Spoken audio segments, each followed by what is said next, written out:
तो मैं इस वक्त मौजूद हूँ ये वन मंडल चौराहा है और यहाँ पे वार्ड क्रमांक 25 का बूथ बना हुआ है और यहाँ पे बीजेपी के कुछ कार्यकर्ता हैं और जो नगर निगम के सत्ता पक्ष के नेता यानी वार्ड क्रमांक 25 के जो पार्षद है मनीष सेन वो भी यहाँ पर मौजूद हैं। हम उनसे बात करेंगे और इस वार्ड क्रमांक 25 में लगभग 5000 की वोटिंग है और ये जो बूथ है इस बूथ पर 1261 वोटर हैं।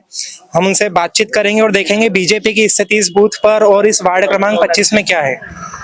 भैया जो वार्ड क्रमांक 25 में है आप पार्षद हैं, लगभग 4-5 हजार वोटिंग यहाँ पे बताई जा रही है, क्या स्थिति बीजेपी की यहाँ पे लग रही है? सुबह 7 बजे से मतदान प्रारंभ हुआ है। पांचों बूथ पर मैं गया हूं और पांचों बूथ पर लगभग मुझे जो मतदाताओं से मिलना हुआ है उनके सबके रुझान अभी तक ये आए हैं, भारतीय जनता पार्टी के पक्ष में आए हैं। और देखा जाए तो इन पांचों बूथ पर वार्ड क्रमांक 25 में बीजेपी की लहर चल रही है अभी तक की। जैसे कांग्रेस प्रत्याशी जो हैं उन्होंने कहा है कि लगभग 80% क्रॉस करेगी इस बार देवास में वोटिंग और उसका फायदा कांग्रेस को मिलने वाला है। जितनी बड़ी मात्रा में मतदान होगा निश्चित तौर पे भारतीय जनता पार्टी का प्लस करेगा।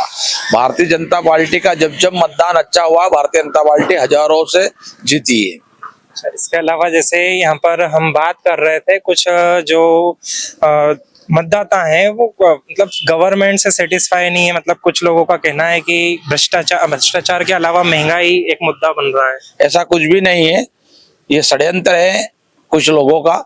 लेकिन भारतीय जनता पार्टी की सरकार में अनेकों ऐसी हितकारी योजनाएं जनता की निकली है जिसका लाभ लोग ले रहे हैं और वापस से उसका लाभ लेने के पश्चात भारतीय जनता पार्टी को एक बार और मौका देंगे।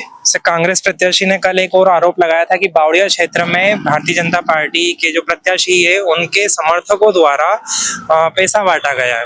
क्या आपको लगता है ऐसी कुछ इसमें सच्चाई है या क्या स्थिति है? मेरी जानकारी के अनुसार बालगढ़ और बावड़िया में कांग्रेस के प्रत्याशी द्वारा शराब और पैसे बांटे गए थे। भारतीय जनता पार्टी पर वो निराधार आरोप लगा रहे हैं। मतलब आपका ये कहना है कि कांग्रेस प्रत्याशी के द्वारा शराब बांटी गई है? कल रात को। अच्छा, ये आरोप लगा रहे हैं या इस पे आप सिर्फ मतलब चुनाव है इसलिए आरोप लगा रहे हैं? चुनाव क्या तो बांटी ना, तो आप देखो वहां जाके बावड़िया और इन पर कल रात को 2-3 बार प्रशासन ने जाके वहां पे गश्त करी थी। जैसे कल प्रत्याशी वहीं घूम रहे थे बावड़िया में और उन्होंने वहीं से लाइव के दौरान विक्रम सिंह पवार पर आरोप लगाए थे कि उनके जो लोग हैं वो यहाँ पर पैसा बांट रहे हैं। आरोप तो क्या, मैं भी आरोप लगा सकता हूँ कि वो पैसे बांट रहे हैं।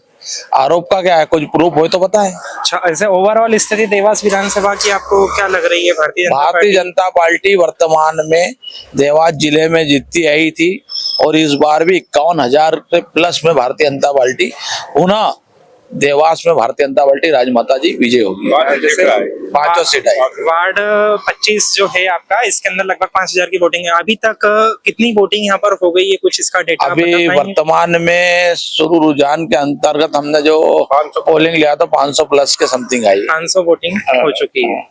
तो अभी आप मतदान केंद्र पे बाकी पांचों का 2 मतदान केंद्र है, बाकी पांचों पे करीब होगा 800-900 वोट। 800-900 वोट लगभग, मतलब 5000 वोटिंग है, उसमें से लगभग 1000 वोटिंग हो चुकी है। 700-800 के समथिंग 700-800 वोटिंग हो चुकी है। तो आप नगर निगम के सत्ता पक्ष के नेता जो मनीष सेन है उनसे बातचीत सुन रहे थे और आगे हम और भी कई वार्डों में जाएंगे और उनकी चर्चा, उनसे बातचीत जो है वो हम आपको बताएंगे।